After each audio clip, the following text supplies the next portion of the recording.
My son said he was going to the cemetery to visit his father, so I secretly followed him to lay down some flowers. But when I arrived, the groundskeeper came up to me and quietly said, "Don't go to that grave. You need to see what he's really doing." 1 hour later. Hello, beloved listeners. Thank you for joining me today. If you enjoy stories like this, don't forget to subscribe to the channel and hit that notification bell. I'm always curious to know which corners of the world you're tuning in from, so let me know your city in the comments. Enjoy the story. The dust in my apartment seems to lead a life of its own. I watch it swirling in the shafts of morning sunlight that pierce through the heavy velvet drapes. It spins in a slow, silent dance, settling on the spines of the books that fill every shelf, every floor-to-ceiling rack. This isn't my library. This is the library of Kwame, my late husband, and I am its curator. It's been 5 years since he passed. Today marks exactly 5 years. The apartment is his too. Everything here breathes him. His habits, his greatness. His massive, dark mahogany desk sits in the center of the living room. His armchair is permanently indented after years of long academic work. My own little corner, a small writing desk near the window crowded with geranium pots, has long been covered by the same layer of dust as everything else. I haven't opened the drawer holding my tools, my former tools, in 30 years. The morning of the anniversary always drags by, thick like molasses. I brewed some tea and sat at the kitchen table. The mug in my hands was slightly warm, but the cold felt like it was radiating from deep inside me. It's always like this when I'm waiting for them. My son Jabari and his wife Niara. The doorbell rang sharp like a gunshot in the library's hush. I knew it was them. They always show up on the anniversary not out of grief but because it's an opportunity to talk about money. "Mama." "Hey." Jabari's voice, loud and deliberately cheerful, burst into the hallway with him. He gave me an awkward hug, his prickly cheeks scraping against mine. He smelled of expensive cologne and anxiety. Niara followed him in like a shadow, her face wearing an expertly manufactured expression of sorrow. She gave a silent nod, gliding into the living room, her eyes immediately darting to the bookshelves. She'd never loved these books. "Just collections," she'd once muttered under her breath, thinking I didn't hear. "Would you like some tea?" I asked, heading into the kitchen. "We could really use something stronger, Ma," Jabari sighed, collapsing heavily into his father's armchair. He always did that, sat in Kwame's chair as if trying on a life that didn't fit him. Things are going from bad to worse. I poured the tea in silence. I knew this prelude by heart. Now would come the complaints about unreliable business partners, about customs duties that were choking them, about their vague import-export venture that seemed to bring nothing but debt. "That container is stuck at the port of Charleston. Can you believe it?"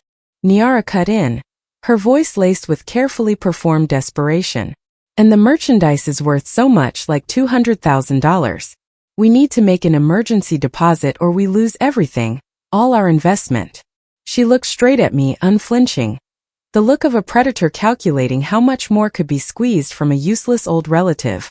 "We didn't want to bother you, Ma, especially today."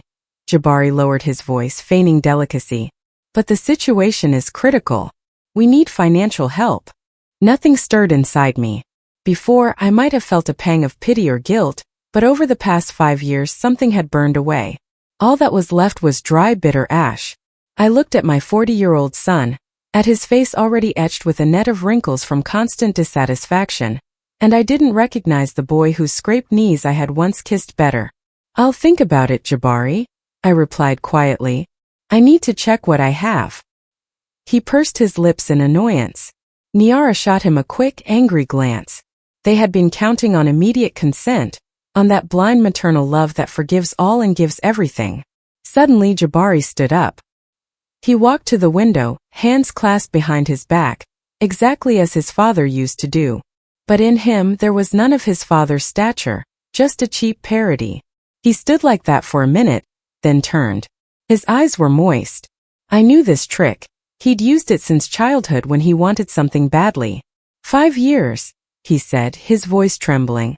5 years since Pop left, and I still feel like he's about to walk through that door. I'm going to the cemetery. I need to sit there alone, talk to him. A single artfully deployed tear rolled down his cheek. Niara watched him with ill-concealed admiration. Now that's a winning move. And I fell for it. In that moment, all my knowledge of him, all the bitter experience of the last few years retreated. Somewhere deep inside, in that forgotten corner where hope still lived, a warmth stirred. What if? What if there really is something human left in him? What if the memory of his father isn't just an empty word? This thought was so welcome, so sweet, that I clung to it like a drowning person to a straw. The hunger for sincerity, for any sign of a son's love, was stronger than common sense.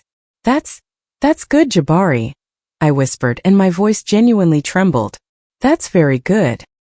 He nodded, wiping the tear, and quickly headed for the exit, as if afraid I might notice the deception. Niara stayed for another minute to seal the effect. He's taking it so hard, Miss Johnson, she cooed, using my late husband's surname. He loved his father so much, he just doesn't show it. Then she left. I was left alone in the deafening silence, broken only by the clock's ticking. And that warmth, that timid hope began to grow in me. I suddenly desperately wanted to see it, to see my son at his father's grave, alone in silence and sorrow. Not to catch him or verify him, but to believe, to feel even for a moment, that we were a family connected by shared memory. I quickly changed, taking 3 deep red carnations from the vase, the ones I'd bought that morning for Kwame's portrait. I called a cab to the next street over so they wouldn't spot me. The whole ride, I imagined arriving, standing hidden behind an old oak tree, and seeing him, his head bowed at the family mausoleum. And maybe then I would find the strength to help him one last time. Pine Ridge Cemetery greeted me with cool calm and the rustling of old trees. The air smelled of decaying leaves and tranquility. I walked along the familiar gravel path leading to our family crypt, my heart pounding with excitement, with hope. I could already see the massive granite gates of the mausoleum in the distance when a man, tall and stooped in work clothes, emerged from around a corner and walked toward me. It was Ephraim, the groundskeeper. He'd worked here for at least 10 years. Kwame had once helped him, either with housing or with work. I don't remember the details. I knew him by sight. We always exchanged silent nods. But today he didn't nod. He walked directly toward me, and there was something in his eyes that covered my hope with a crust of ice. His face, usually placid, now resembled a severe mask. He walked almost up to me.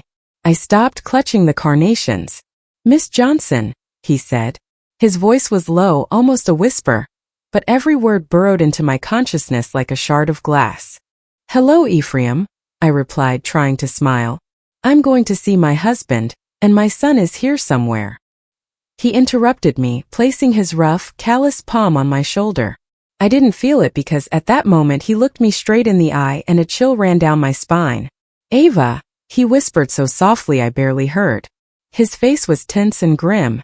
Don't go to the crypt, please. Not right now. Wait. You need to see what he's really doing. Ephraim's words didn't cause me fear or a desire to argue. They simply fell into the ringing void that had opened inside me. The carnations in my hand suddenly felt alien, lifeless. I nodded silently. I didn't ask why or what do you mean. I already knew I wouldn't like the answer. He turned and, without looking back, walked away from the main avenue along a barely visible path overgrown with weeds. I followed him like a sleepwalker. We walked in complete silence, the only sounds being the rustle of our steps on the dry leaves and the distant, mournful cry of a crow. He led me to a small hill, to an old leaning fence of some long-forgotten grave. From here, through the dense branches of wild lilac, our family crypt was visible as clear as day, somber, majestic, made of black granite. It seemed an unshakable monument to the honor and dignity of the Johnson lineage. You can see everything from here and they can't see us, Ephraim said just as softly, then moved aside toward a tree, giving me space at the fence. He seemed to understand that this was something I had to see alone. I gripped the cold metal of the fence. I didn't have to wait long, less than 5 minutes. 2 figures appeared from the main avenue, Jabari and Niara. My son wasn't alone. He hadn't come to talk to his father. He'd brought his wife. They weren't carrying flowers. Their stride was businesslike, quick. No sorrow, no pause at the entrance to cross themselves or just stand in silence. Jabari pulled a set of keys from his pocket. He inserted one, large and antique, into the keyhole of the crypt's heavy wrought iron door. A loud grinding sound echoed through the cemetery silence. The door groaned open. They walked inside as if entering not a tomb, but a storage unit, an ordinary garage. The cold inside me, which had been only a premonition until then, began to gain density. It became solid, heavy. I watched, unable to look away, as if my eyelids were frozen to their sockets. A few more minutes passed. A third person approached the crypt, a man in a long dark coat, despite the relatively warm day. I couldn't see his face. He stayed in the shadows, but his entire figure radiated something unpleasant, slick. He didn't greet them. He just peeked inside and said something brief. And then I saw the movement. Jabari and Niara emerged, carrying objects in their hands, items carefully wrapped in dark velvet, one elongated, the other almost square. They handed them to the man. I didn't know what they were, but the way they did it, quickly looking around nervously, said everything. The wind carried snippets of their conversation to me. Their voices were low but distinct in the dead silence. "Flawless forgery," the stranger said, slightly lifting the edge of the velvet. "A pro couldn't spot it." "I told you the master wouldn't let us down," my son replied, a note of pride in his voice. "This isn't cheap knockoff stuff." "And the museum? Is everything smooth with the Atlanta Museum of Art?" Niara asked, her voice sharp with greed. "The museum director, old fool. He's desperate for this 15th century Psalter for his collection." Jabari chuckled. "He'll swallow it whole and won't choke. The main thing is your people get the right documents to show it was a found treasure." And in that moment, something happened that changed everything forever. The warmth, that maternal warmth I had nurtured for 40 years, the one that made me forgive lies, cover debts, and believe in tears of repentance, that warmth didn't fade. It vanished instantly, like a flash of lightning that turns a living tree into charred rock. In my chest, where the love for my son used to be, a block of ice formed. No, not ice, something denser, heavier, compressed from disappointment and 40 years of foolishness. It wasn't even hatred. Hatred is a feeling, it requires energy. This was cold, crystalline clarity and boundless, heavy sorrow. They weren't just thieves. They were desecrators. They had turned his father's grave, my husband's crypt, into a fence's warehouse. Kwame dedicated his entire life to the study of history, to the preservation of originals. He hated falsehood in all its forms, and his own son, his flesh and blood, used his ashes to cover up the trade of fakes. It was sacrilege of such magnitude that my mind refused to fully grasp it. I didn't cry. There were no tears. They seemed to have frozen somewhere before reaching the surface. The man in the coat nodded, took the bundles, and vanished just as quickly. Jabari and Niara glanced inside one more time, adjusted something, and then with the same grating sound, they closed and locked the door. And they left without laying a single flower. I don't remember saying goodbye to Ephraim. I think I just nodded at him and walked away. He said nothing, and I was grateful for that. I walked along the paths, past the crosses and obelisks, and saw nothing. I moved automatically, walked out the cemetery gates, caught a car, and gave my address. The whole way home, I stared out the window at the flashing houses, trees, and people, feeling as if I were inside a glass bell. The world existed somewhere outside, and I was here in a soundless, cold void. Entering the apartment, I stopped in the entryway. The air was permeated with the smell of books, old paper, and his tobacco, which seemed like it would never air out. I walked slowly into the living room, past his desk, past his armchair, past the rack stacked with the fruits of his life. All of it suddenly seemed like a set design, beautiful, majestic, but dead. My gaze fell upon my corner, the small writing desk near the window, cluttered with old receipts, my dusty, forgotten space.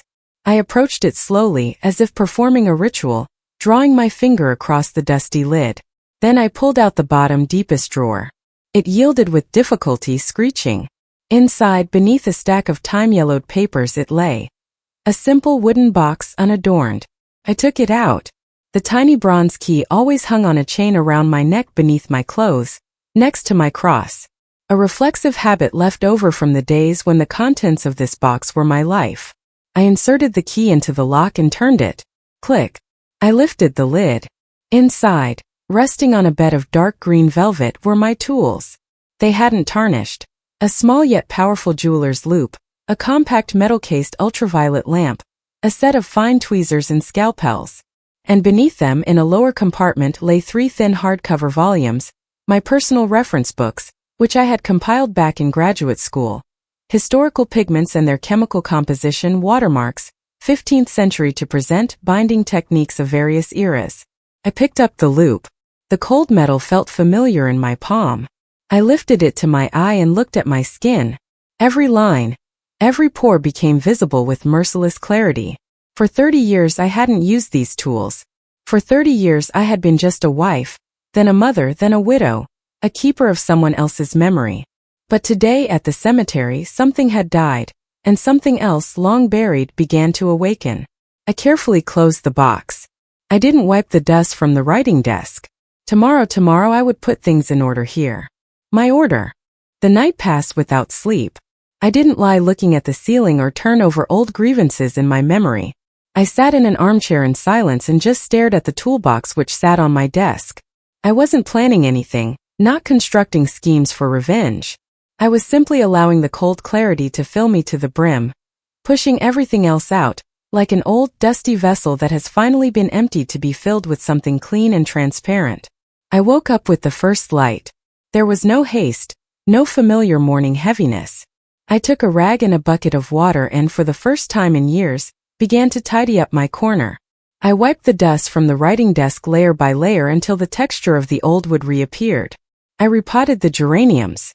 I cleaned the glass on the small bookshelf that held my books, not Kwame's. They weren't great works, but modest monographs, collections of articles I had written before getting married. I looked at my name on the covers, Eva Jones, and felt like I was meeting a long-lost acquaintance. I didn't touch the rest of the apartment. The library, his desk, his armchair, all remained in their dusty memorial neglect. But my little corner by the window now shone with cleanliness. It was my staging ground. The doorbell rang precisely at noon. This time there wasn't a hint of yesterday's false sorrow. It was short, businesslike, impatient. They walked in without ceremony. Jabari didn't even try to hug me. His face was strained. Niara looked at me with ill-concealed irritation. Their visit had one single purpose. "Ma, did you think about it?" Jabari asked right from the doorway, walking into the living room. "Tea first." I replied in an even voice. They exchanged glances. Their eyes read, more of these old people's rituals, but they complied. They sat down, Jabari in his father's chair, Niara on the edge of the sofa, ready to jump up at any second. I went to the kitchen. My movements were slow and precise. I took out the tea leaves, poured boiling water, sliced a lemon. I could hear them talking in low voices in the living room. "She's stalling," Niara hissed. "Calm down. Where is she going to go?"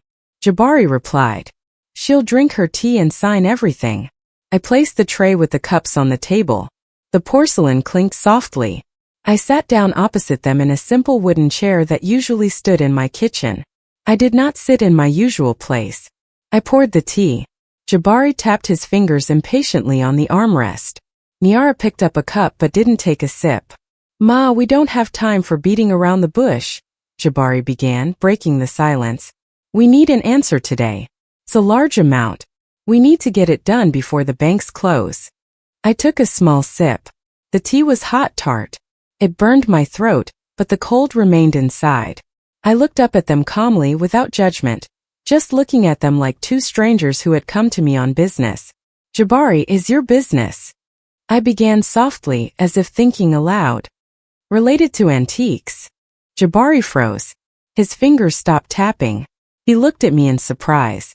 "What?" he asked. "I was just remembering my old work," I continued just as calmly, looking into my cup. "Rare books, manuscripts. I was curious what exactly you deal with. Import-export is so vague." A silence fell. 1 second, another. And then Jabari laughed loudly, boisterously. It was not a cheerful laugh. It was a laugh of superiority, the laugh of a person listening to a child's babbling. "Ma, please," he said, catching his breath. "Don't bore us with your old hobbies. What manuscripts? We're dealing with serious things. Logistics, supply chain. Do those words mean anything to you? What could you possibly know about any of this?" Niara wasn't laughing. She wore a quiet, pitying smile. She reached across the table and patted my hand condescendingly. Her fingers were cold. "Miss Johnson, dear," she purred. "You should be thinking about your health. Don't worry your head about things you don't understand. We'll handle all the details ourselves." She removed her hand and her gaze hardened. "Starting with the bank transfer. Jabari's right. We need to go." They stared at me, waiting. There was nothing in their eyes but greed and condescension. They saw before them a quiet, senile old woman who had suddenly indulged in a memory. They mistook my calm for apathy, my question for a sign of senility. They didn't see me. They only saw a wallet that was inexplicably slow to open. And in that moment I understood that I possessed a weapon they didn't even suspect. Their own certainty of my nothingness. I watched the light from the window fall on Niara's face, highlighting the harsh crease by her lips. I saw the vein twitching on Jabari's temple from impatience. I felt no pain from their words. I felt something inside me finally calibrating, adjusting like the optics in a precise instrument. I slowly placed the cup on the saucer. The sound seemed deafening again in the strained silence. "All right," I said. My voice was perhaps even too tired. "I understand you." The relief on their faces was almost palpable. Jabari leaned back in the chair. Niara allowed herself a short, triumphant smile. "I will need to review my assets," I added. Jabari immediately sat up straight. Of course," he nodded. "See what's in the accounts. Call the bank if you need to. We can wait for an hour." "No," I replied. "I need time. I'll do it alone." I stood up, indicating that the conversation was over. They were displeased by the delay but confident in the result. They left, throwing instructions over their shoulders about which bank, which account, how best to make the transfer to avoid extra questions.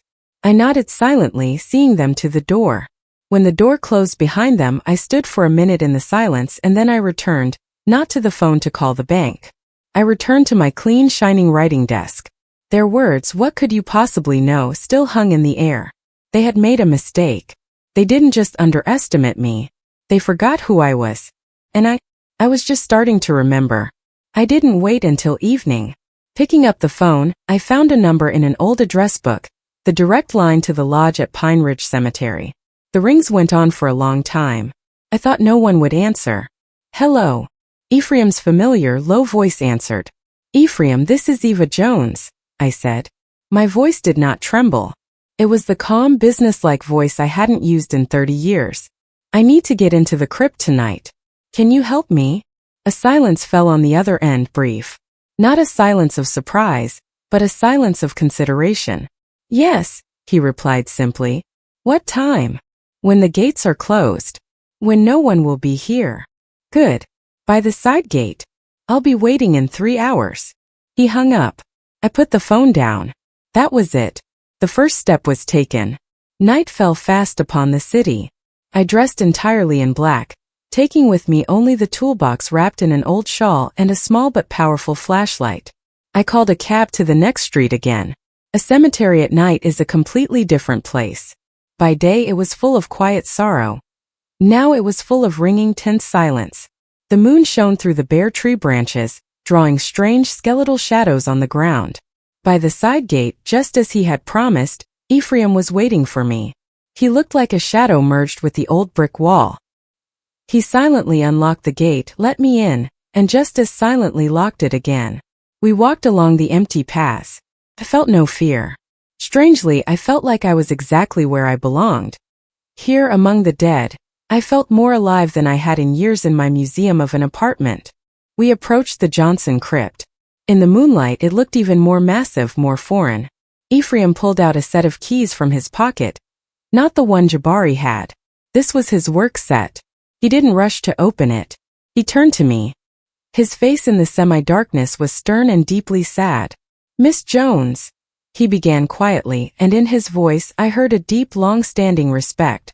"Your husband, Kwame Johnson. He was more than just a man to me. A long time ago, when my family was out on the street, he was the only one who extended a hand. He paid for my education, the history department at Morehouse College. He saved us. Everything I have is thanks to him." He paused, swallowing a lump in his throat. I've been watching your son for 6 months with disgust. I saw how he turned his father's grave into a public thoroughfare. First, I thought it was just some of his shady dealings. But then I started listening, taking notes. He reached into his coat and pulled something out. A small worn notebook with a dark cover. He handed it to me. Everything is here, he said. Dates, times of meetings, license plate numbers of the cars that came here, snippets of conversations I managed to overhear. I did it for Kwame, for his memory. I didn't know what to do with it. And then yesterday you came. I took the notebook. It was heavy, not from the weight of the paper, but from the weight of the betrayal documented within its pages. I didn't open it. I just gripped it tightly in my hand. Thank you, Ephraim, I said quietly. He nodded, and in that simple gesture, there was more understanding and alliance than I had seen in my entire life. He inserted the key into the lock. The grinding of the metal sounded like a scream. The door gave way. A smell of cold, damp, and the dust of centuries wafted out. The spot is here, Ephraim said, pointing to one of the marble slabs on the wall to the left of the sarcophagus. It was indistinguishable from the others. Press here and here simultaneously, near the bottom. It will move. He handed me the crypt's heavy key. Lock yourself in from the inside. I'll be nearby. When you're done, just open the door. I'll hear it. He left, dissolving into the shadows. I stepped inside, turning the massive key in the lock on the inside of the door. Click. I was alone. I switched on the flashlight. The beam of light picked out Kwame's stone sarcophagus from the darkness. Dusty. Forgotten. I walked over to the wall Ephraim had indicated. I found 2 points at the bottom of the slab, barely noticeable indentations. I pressed.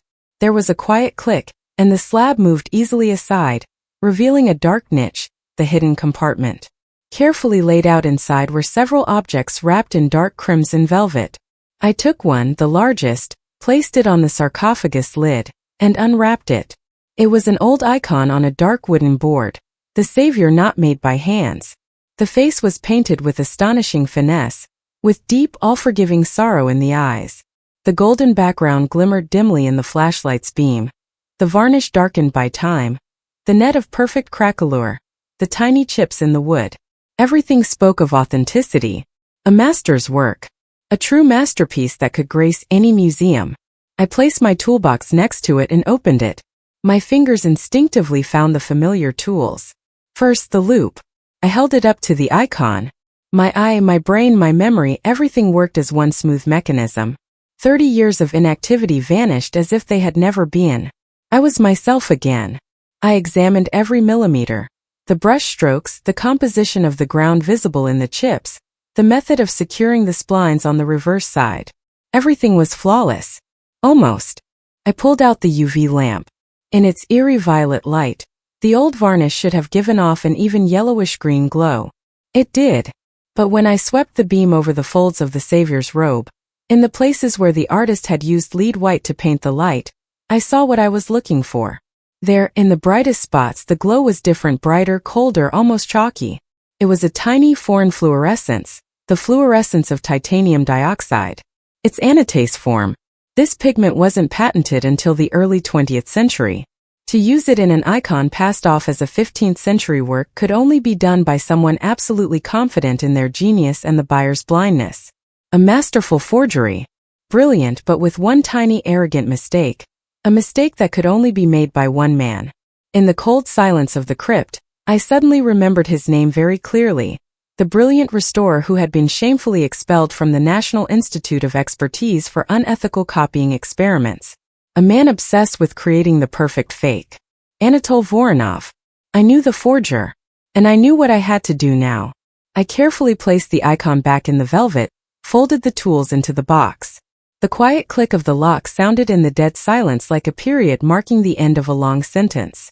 I returned everything to the hidden compartment, sliding the slab back into place. It settled silently, leaving no trace, as if I had never been here. I turned the key, and the heavy crypt door groaned open, letting in a sliver of the night sky and a gust of fresh, cold air. Ephraim was waiting for me at the entrance like a silent guardian. I silently held out his key and the one he had given me. He took them, nodding just as silently. We didn't need words. He understood everything from my face. He turned and walked to lead me to the exit. His shadow glided ahead, pointing the way. The journey home passed like a fog. The city was beginning to wake up. Occasional cars sped through the streets. Sanitation workers cleaned the sidewalks. And I rode in the cab, clutching Ephraim's worn notebook in my pocket, feeling the icy resolve born yesterday on the hill by the old fence harden and temper inside me. It wasn't anger. It was the feeling of a surgeon who makes a precise diagnosis and knows the operation will be complex but necessary. I didn't call the police. That would be too simple, too noisy, and it wouldn't restore Kwame's desecrated honor. The police would punish the criminals, but I had to destroy the lie itself, the web they had so long and so skillfully spun. And to do that I had to strike not at their hands but at the very center of the web. Back in the apartment I didn't lie down. I brewed myself strong black coffee and sat down at my clean, tidy writing desk. The first rays of sun touched my window. Yesterday the anniversary was over. A new day of action had begun. On the desk lay an old telephone directory with numbers I hadn't used for decades. I found the one I needed. Paul K. Stevens, director of the Atlanta Museum of Art. I remembered him as a young, ambitious graduate student who often visited us and looked at Kwame with reverence. The old fool, as my son had called him. I dialed the number. My fingers didn't tremble. Director's office. A cheerful woman's voice answered. Hello. Please connect me with Mr. Stevens. I'm calling about an urgent matter. He's in a meeting. What is this concerning? Tell him it's Eva Jones. I'm sorry. How did you spell that? I repeated slowly, enunciating every syllable. Eva Johnson. Jones. The wife of the late Kwame Johnson. The woman on the other end hesitated. My husband's name still carried weight in these circles. One moment, please, she said in a different, more respectful tone. I waited, listening to the wall clock tick. It was counting the seconds of my old life. Eva Johnson Jones. Paul Stevens's voice was exactly as I remembered it. Deep, slightly velvety, with notes of self-satisfaction. What a pleasant surprise. It's been so many years. Please accept my deepest condolences for your loss. Kwame was a beacon for all of us. He was saying the words one is supposed to say, polite, empty. He expected me to start asking for something, complaining, reminiscing. Paul, hello, I replied calmly.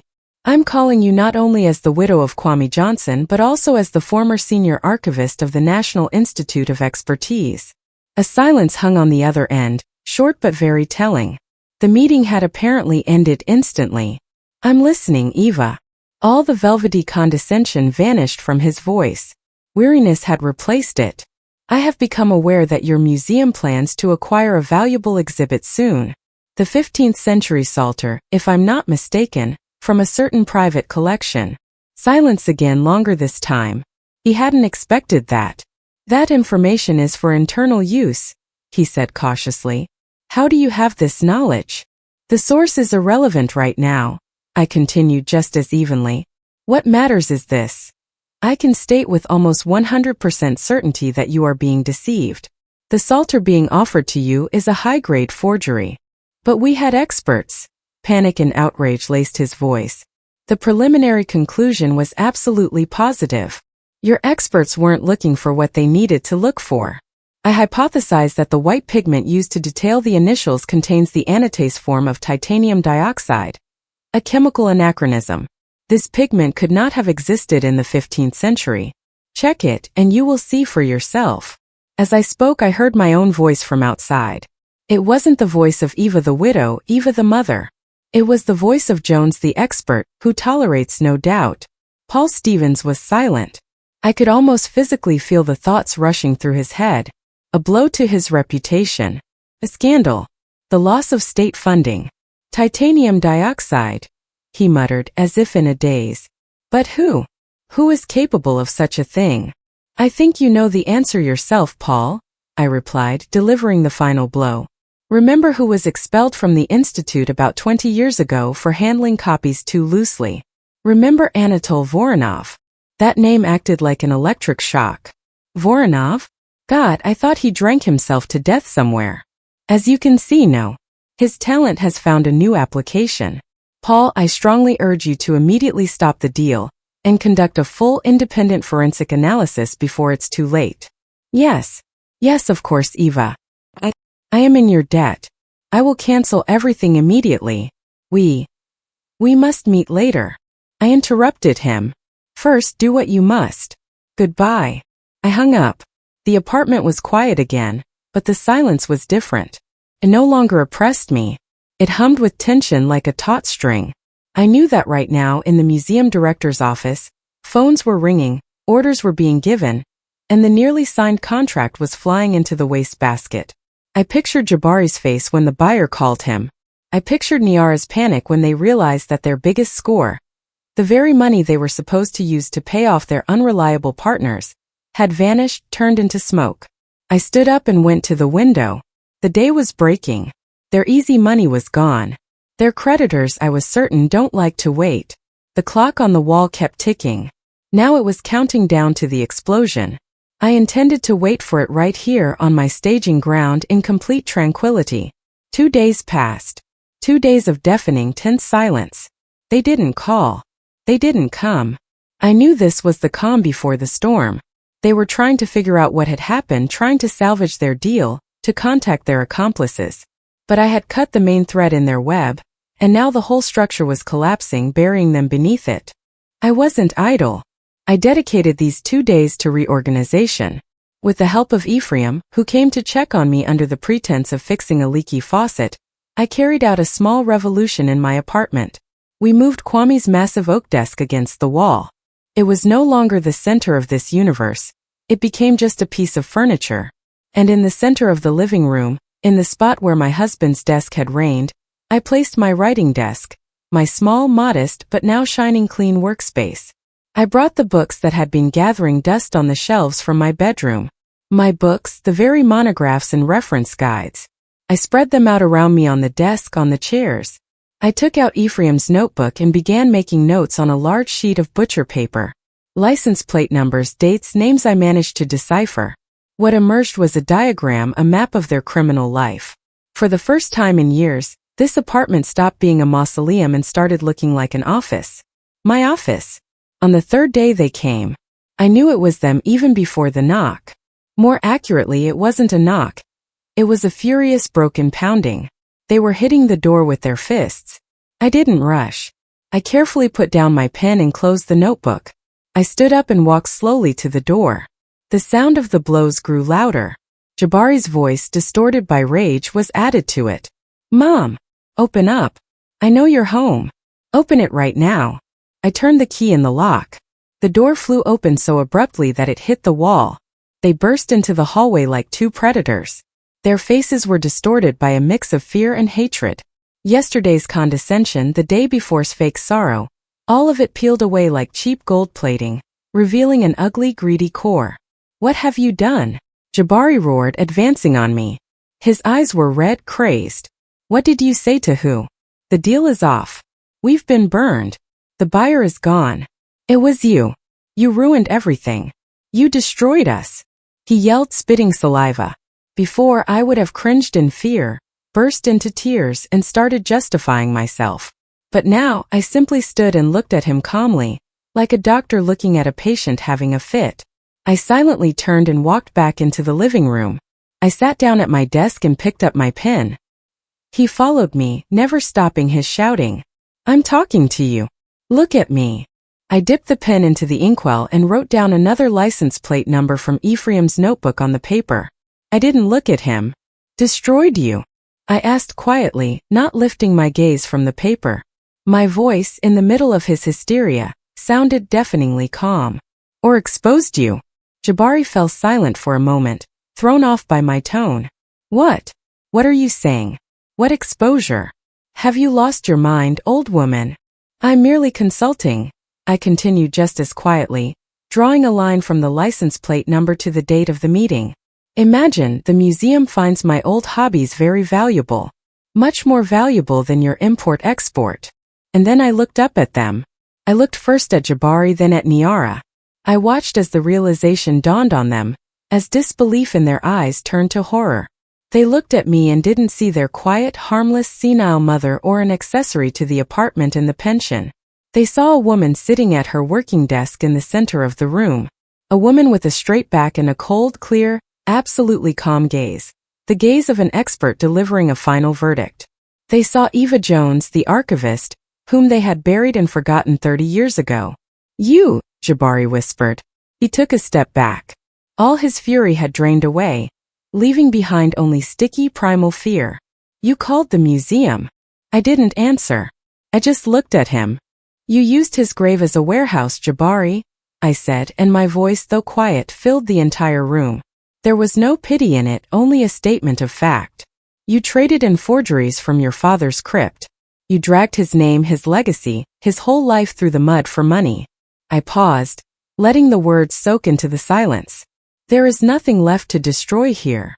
These words hung in the air, final and inevitable, like a sentence. Jabari looked at me, and there was no more rage in his eyes, only empty childlike terror. He opened and closed his mouth like a fish thrown onto the bank, but couldn't utter a sound. He looked for salvation, for support, but turning to his wife, he saw only cold, calculated panic. Niara had already regained her composure. The fear in her eyes had been replaced by something else. A nasty, venomous resolve.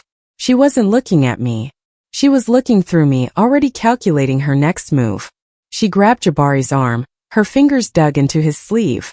"Let's go," she hissed. "It's useless to talk to her. She's not right in the head." She dragged him toward the exit. He walked stumbling, his glazed eyes fixed on me. Before disappearing behind the door, Niara turned around, and in her glare I read everything. This isn't over. This is a declaration of war. They left. I remained sitting at my desk in the silence that followed. I knew Niara wouldn't give up. Like a wounded snake, she would writhe and strike until the end. I had to wait for her blow. And it followed 2 days later. My neighbor Ms. Anike called me. Her voice trembled with outrage. "Eva, did you see tonight's Gossip Hound? Sit down before you read it." I didn't subscribe to the tabloids. I went to the convenience store and bought the cheap, foul-smelling sheet. And on page 3, beneath the screaming headline, "Widow's Grief or Senior Insanity," I saw my picture, an old one taken about 10 years ago at some anniversary. Next to it was a photo of Jabari and Niara, posing as a loving, suffering couple. The article was a masterpiece of lies and manipulation. An anonymous source close to the family recounted a heartbreaking story, how the poor widow of the great academic Kwame Johnson, Eva Johnson Jones, had never recovered after her husband's death, how she had retreated into herself, started rambling, confusing reality with fiction, and how, in her deranged state, she had invented a monstrous story to blacken the name of her only son and his wife, who were dedicated to her care. There were hints that I might have even connected with some con artists myself and was now confused, trying to shift the blame onto my children. The final chord was especially vile. It's possible the elderly woman, obsessed with antiques, is herself the mastermind of a criminal ring, and her accusation is merely a way to eliminate competitors or ease her own conscience. This was their last desperate move, to make me look crazy, to discredit me in the eyes of anyone who might believe me. They struck at my weakest point. My age, my loneliness. The calculation was simple. Who would believe an old, heartbroken widow over a successful young couple? I finished the article, folded the newspaper, and felt nothing. No offense, no anger, just cold contempt. They thought they were playing chess, but in reality they had just overturned the board, and by doing so signed their final sentence. I dialed Paul Stevens's number. Museum director speaking. "Paul, it's Eva Jones. Did you read tonight's Gossip Hound?" A heavy sigh came from the other end. "I did, Eva." "What garbage." "I was just about to call you. My lawyers." "Your lawyers won't be necessary," I interrupted him. "I have a better idea. I think it's time for the museum to announce its new acquisition. Not the Psalter, but something much more valuable." An hour later I was in the director's office. Ephraim's notebook lay on the table before me. Paul, and the museum security chief leaned over it. I calmly and methodically explained what each entry, each date, and each license plate number meant. I showed them my diagram. I talked about the chemical composition of pigments, the techniques for artificially aging wood, and the forging of watermarks on paper. I spoke and they listened, their faces growing more serious. There was no more condescension in the director's eyes. There was respect, and the eagerness of a professional who has scented a major prize. They declared war, he said, closing the notebook. So they'll get one. Tomorrow 11 a.m. in the museum's large conference room, we are calling a press conference. The next day the hall was packed. Journalists from every major publication, television cameras, camera flashes, a buzzing hive anticipating a scandal. I sat in the first row. Ephraim sat next to me, dressed in a plain though well-maintained suit. He was as calm as a rock. Paul Stevens walked up to the podium. He looked imposing and authoritative. "Ladies and gentlemen, thank you for coming," he began. "The museum has called you together today for a very important reason. As you know, our primary mission is the preservation of cultural heritage, and today we want to announce a new vital step in this direction." He paused. "We are introducing a new position to our staff, Special Consultant for Antiquities and Authenticity. It is with immense honor that I introduce the person who will hold this post, a person whose name is synonymous with impeccable reputation and the highest level of professionalism in this field. Please welcome Eva Johnson-Jones." He turned and looked at me. Silence hung in the hall for a second, followed by sparse, confused applause. Journalists exchanged glances. The author of yesterday's Gossip Hound article dropped their pen. I stood up and walked to the podium. I looked out at the hall, at the camera flashes, at the dozens of curious eyes, and began to speak calmly, clearly, without notes. I told them about titanium dioxide, about the difference in the glow of old and new varnish under ultraviolet light. I spoke not as a victim or a crazy old woman. I spoke as an expert giving a lecture. The hall fell silent. They listened, holding their breath. "And now," I said at the end, "I would like you to hear from the man whose courage and dedication to my husband's memory helped prevent a major theft from the public purse. Ephraim." Ephraim walked up to the podium. He placed his worn notebook upon it. "I just did what I had to do," he said quietly but firmly. At that very moment, while the cameras were focused on Ephraim's notebook, on the other side of the city, two unmarked cars pulled up to the home of my son and his wife. They were just finishing packing their bags. The door was open for them, not by them. The door was open with a detective's key. When the press conference ended, Paul's assistant approached me. "Miss Jones," he whispered, "we just got word. They were apprehended attempting to flee." I heard those words, "they were apprehended," and felt nothing resembling triumph. There was no joy, no glee. There was only silence, a deep, deafening silence that followed a very long, exhausting noise. I slowly nodded to the assistant, accepting the news as a given, like a doctor's conclusion. Paul immediately stepped between me and the journalists who were closing in with new questions. "That's all for today, ladies and gentlemen. And thank you." His voice sounded like a gavel closing an auction. He took my arm and, ignoring the murmuring, led me through the service exit, away from the chaos. From that day on, my life changed. More accurately, it didn't change, it began. The first thing I did upon returning home was throw open all the windows wide. I took down the heavy, dusty drapes that had hung there for decades, letting the sun and air into the apartment. The rooms filled with light, and it turned out they weren't so gloomy after all. The dust dancing in the sunbeams no longer seemed like a symbol of oblivion. Now it was just dust that needed to be wiped away. The apartment transformed. It ceased to be a mausoleum for one great man. It became a living workspace for another. Kwame's books still stood on the shelves, but now mine appeared beside them. On his desk, which I left by the wall as a tribute, there was now a vase of fresh flowers, not stacks of old manuscripts. And my writing desk in the center of the room hummed with a quiet, active life. It was cluttered with books, printouts, and photographs of antiques, sent for appraisal from all over the country. The air no longer smelled of tobacco and decay. It smelled of lemon polish, freshly brewed coffee, and the printer's ink of new catalogs. Sound of a phone ringing. I was sitting at the desk, examining a photograph of an enameled locket with my loupe. The phone rang, sharp and demanding. I picked up the receiver without taking my eyes off the intricate pattern. "Jones." "Hello, Ms. Jones. This is the Legacy Auction House. We're calling about that Faber cigarette case. We have documents confirming the provenance. Very solid paperwork." I chuckled to myself. Paperwork is the easiest thing to fake. Is the master's hallmark authentic? Absolutely perfect. It's too perfect, young man, I replied, pushing the photograph aside. My voice was calm and firm. Carl Faber had an apprentice during that period with a slight vision defect. He always set the hallmark slightly tilting it to the right by fractions of a millimeter. Yours is set as if by a ruler. It's modern work, done using old sketches. Very good work, but work nonetheless. No, the provenance is fake. Tell your client just that. A stunned silence hung on the other end. I've said my piece. I hung up the phone and picked up the loop again.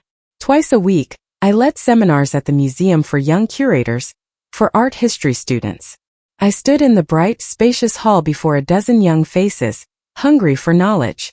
They looked at me not as an elderly woman, but as a source of knowledge that couldn't be read in any textbook.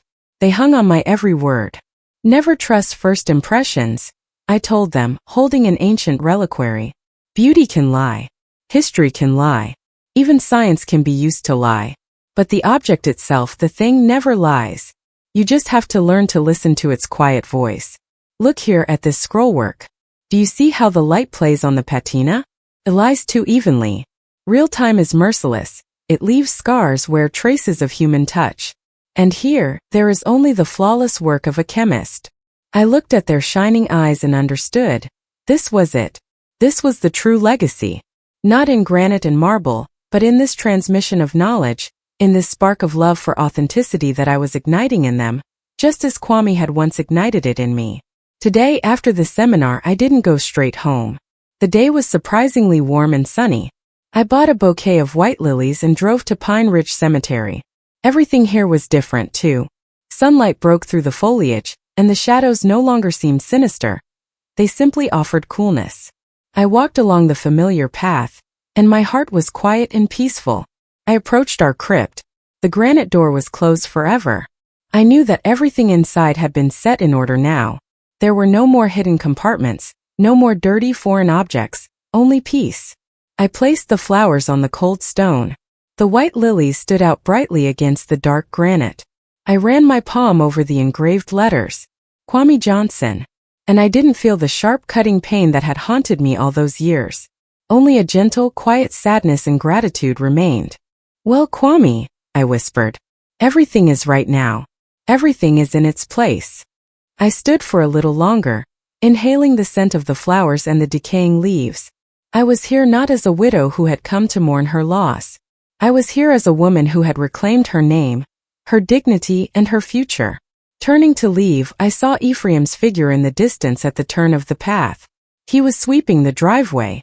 He saw me, stopped, and simply nodded once, solemnly and respectfully. I nodded back at him. It was our silent salute, the salute of two custodians. I walked toward the exit, the sun shining on my back. I was no longer the shadow of my great husband. I was not the mother of my fallen son. I was Eva Jones, and my liberation was complete. And so the story of Eva Jones comes to an end. The story of a quiet woman who was ignored for decades by the people closest to her, who took her love and self-sacrifice for granted. This is a tale not only of a terrible betrayal but also of incredible inner strength that, like an old tool that hasn't lost its power, can be brought back to life. Eva found the courage not just to punish the guilty, but to completely reconstruct her own life, reclaiming her name, respect, and right to a future. Her story is a reminder that it's never too late to remember who you truly are. But her choice was incredibly difficult. Do you think she did the right thing by handing her own son over to justice? Was it cold revenge? Or was it the only correct way to protect her husband's legacy and her own honor? Could she, as a mother, have found another path, tried to forgive or save him differently? And would you like to know what happened to Eva next? How did her new career unfold? And did Jabari ever try to contact her after everything that happened? Your thoughts are very important to us. If you have any questions about this story, or are simply curious about any details that remained off camera, please write about them in the comments. Please like this video if the story touched you and subscribe to our channel, so you don't miss new captivating stories. Your feedback is the best reward for our work. We wish you all the best. Did you like the story? And which city are you listening from? Let's meet in the comments. If you like the story, you can support me by sending a super thanks so I can keep bringing more stories like this. Thank you so much for your sweet support. I'm looking forward to your comments on the story. On the screen you can see 2 new life stories that I highly recommend. There's so much more on my channel. Don't forget to subscribe. See you in the next life story with love and respect.